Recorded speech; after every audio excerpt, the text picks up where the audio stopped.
Good evening, everyone. Chris Prophy, Musically Obsessed. And I want to talk about Danzig's album, Danzig Sings Elvis. So take a look at that cover. Here's what the back cover looks like.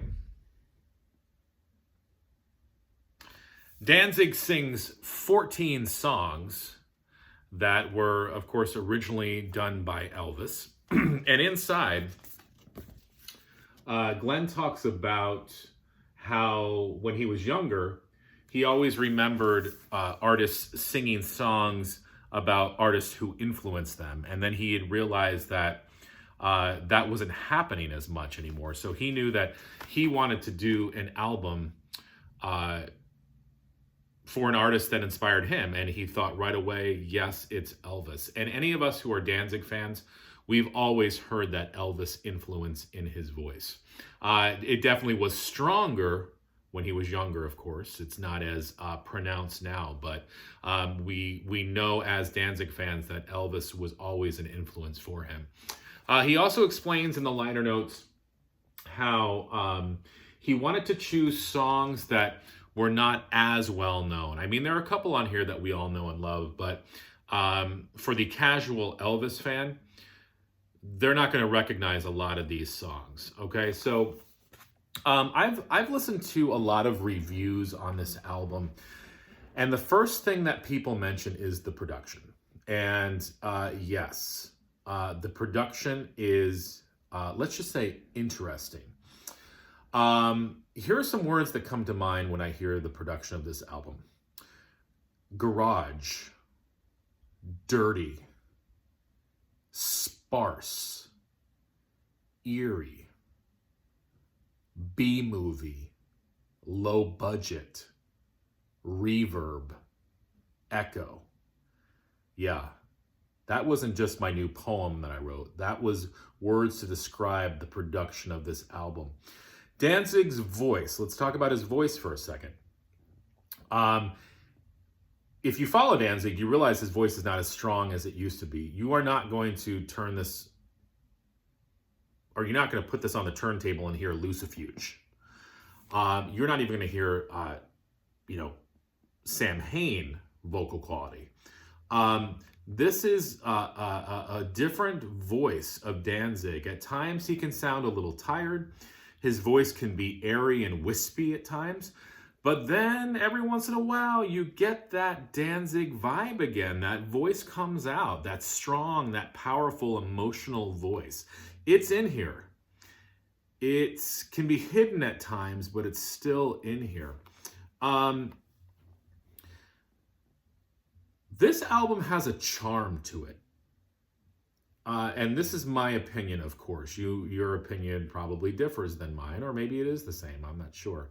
There's a charm to this album, and if you get it in your mind from the first song that every song is going to have that similar vibe to it, you won't be let down. And again, you're not going to hear Lucifuge Danzig here.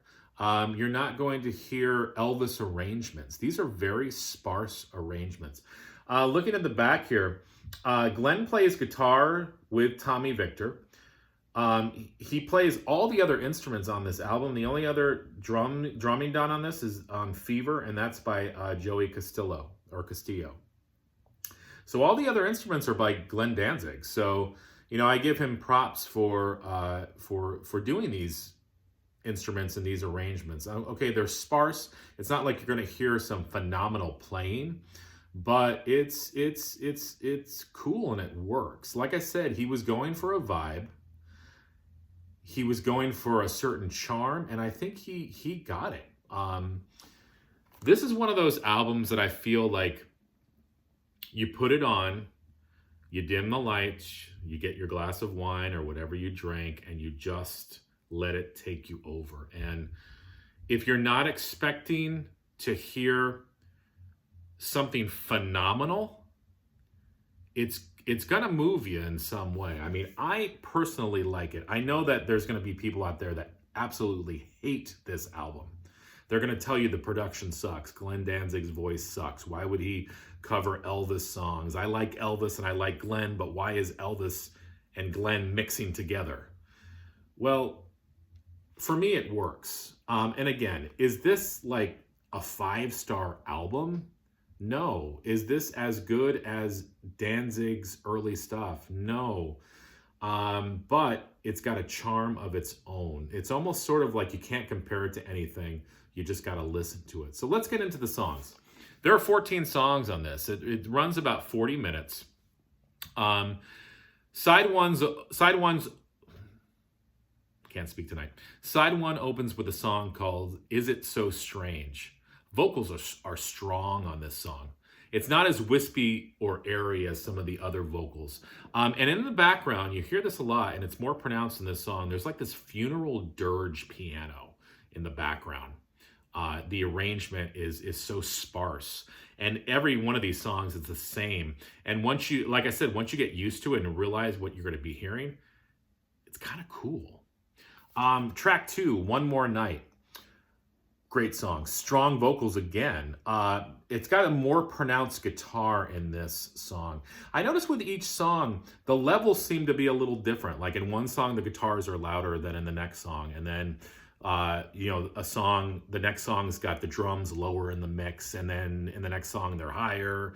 And then the piano is more pronounced in this song. So it's not leveled in each song, but I guess that kind of adds an interesting factor to it. But One More Night is another great song. Track 3, Lovely Blue Boy. This song's cool. It's got this tremolo guitar in it, great piano, and some real smooth vocals by Glenn. I mean, you can really hear his range. And again, are his vocals as strong as they used to be? No, but he still does have some power back there, and he still does have some control over his voice. Now, we come to track 4, and this is the weakest song on the album for me. First in Line. I do not like this song at all. I've listened to it a few times. I'm just not into it. Glenn is not as confident on this song with his vocals.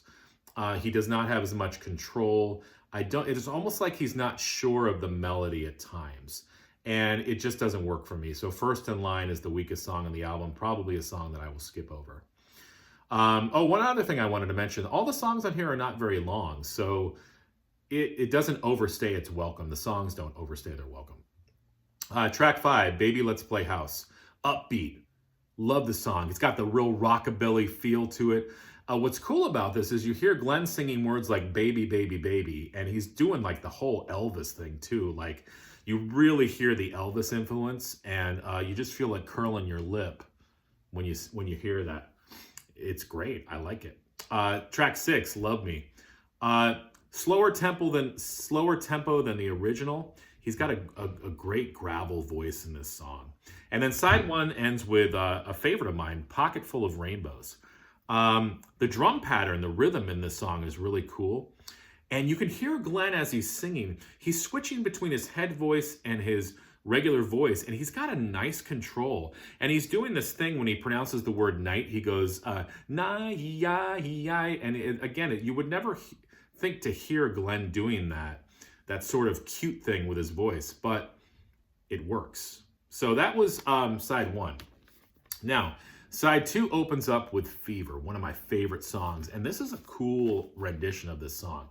It's got that, bass line that we all recognize right off the bat. Real strong vocals by Glenn. This is a perfect song for Glenn. He just fits right into this song. And I love the drum fills in this song. They're cool. Like, they come out of nowhere. And the way they're produced, it's just like this, again, I'm going to use the word sparse. Just every once in a while, you hear this cool little drum fill. So Fever is a high point for me. Track 9, When It Rains, It Really Pours. Great rock and roll vibe on this. Gritty vocals by Glenn. Cool little guitar riff, too. And I'm thinking, I don't know if it's Tommy, Victor, or Glenn who played that guitar on that, but it's a cool little guitar riff. Track 10 was the first song I heard off of this album, Always on My Mind. I always remember Willie Nelson singing this song. Pretty vocals by Glenn. I love the effect on the drums on this song. It's almost like thunder in the background. So Glenn does a really good job with the song. Track 11, Loving Arms. I love this song. I love the melody. It's so memorable. Glenn's voice is not as in control on this song, but it's still good. It's not as bad as the first in line. It wavers a little bit, but he does have control over his voice in this song. It ends up being a good performance. Track 12, Like a Baby. Dirty blues rock, but so good. It's a good dirty. Glenn is dialed in on this song. Love it. Track 13, Girl of My Best Friend. I had actually never heard this song by Elvis. Love the drum fills in this song. Great melody. Glenn is really channeling the Elvis again in this song. One thing I notice about this song, and listen to it, there's a weird clicking sound, and I don't know what that is. It's strange. Like, I don't know if it's like something with a microphone or if Glenn has the lyric sheet in front of him and it's like clicking against something, but listen to that. It's a strange clicking sound. I'll have to get to the bottom of that. And then it ends with Young and Beautiful. Kind of a somber way to end the album. It's just a lonely piano in the background and then Glenn singing, but you can hear his vocal range in this song. Black Vinyl.